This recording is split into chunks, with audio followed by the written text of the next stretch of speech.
let's learn types of animals by what they eat. Hello, kids!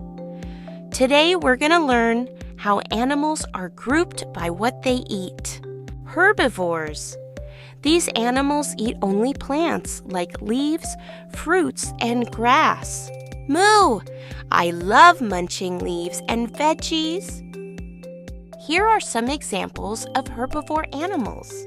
Panda, giraffe, and elephant are herbivores. Carnivores.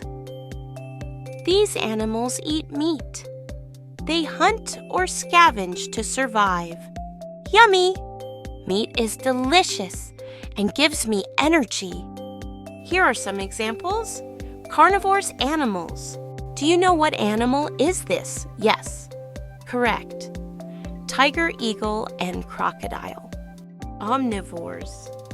These animals eat both plants and meat. I like fruits and fish too.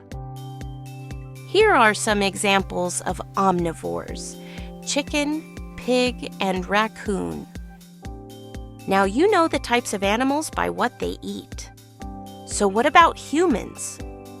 Which type do we belong to? Humans are omnivores. We eat both plants and meat. Yummy!